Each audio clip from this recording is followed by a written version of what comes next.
Hello friends, আমি তনুশ্রী। আমার রান্নাঘরে আবার রেসিপি নিয়ে হাজির হয়ে গেছি প্রতিদিনের মতন। আপনারা কেমন আছেন? আশা করি আপনারা ভালো আছেন। আপনাদের ভালোবাসায় আমিও ভালো আছি। আজকের রেসিপিটা হচ্ছে, কালকে রাত্রে একটু ভাত ছিল, সেই ভাতটা দিয়ে ফ্রাই করা দেখাবো। ভাত ভাজা যেটাকে বলি আমরা।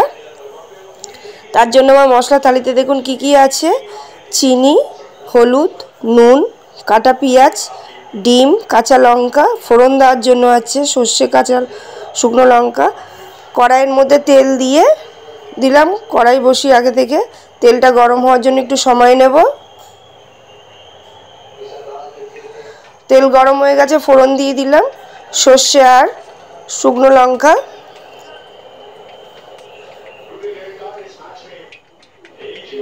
ফোড়নটা ভাজা হয়ে গেছে, এবার পেঁয়াজটা দিয়ে দেবো। পেঁয়াজটা নেড়ে চেড়ে ভেজে নেব। তার মধ্যে একটু নুন দিয়ে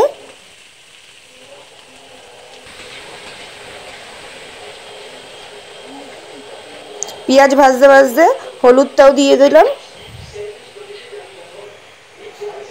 কাঁচা লঙ্কা দিয়ে দিলাম, দিয়ে ভালো করে এবার ভেজে নেব।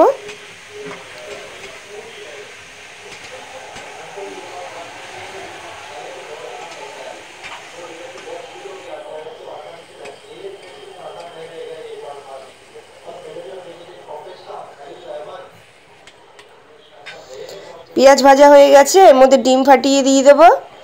ভাত ভাজার জন্য আমি 3টে ডিম নিয়েছি, 3টে ডিমই ফাটিয়ে দিয়ে দেবো।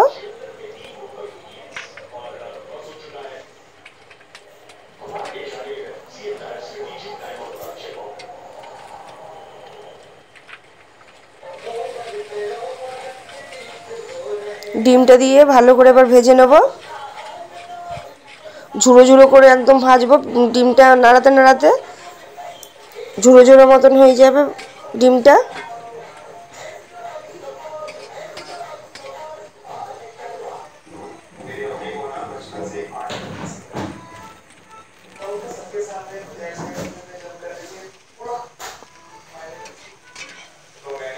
দেখুন, পেঁয়াজ দিয়ে ডিমটা ঝুড়ো ঝুড়ো করে ভাজা হয়ে গেছে। এবার বাসি ভাতটা ঢেলে দিলাম।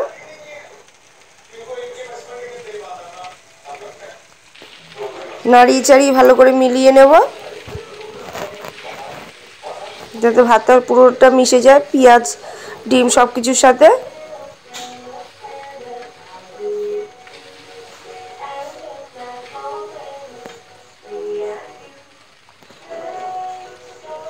নাড়াতে নাড়াতে চিনিও দিয়ে দিলাম।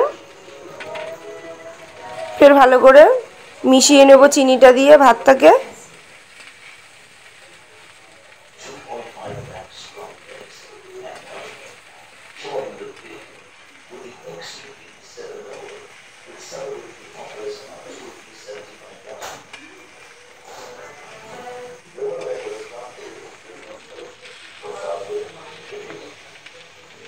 ব্যাস, রেডি হয়ে গেছে আমার ভাত ভাজা।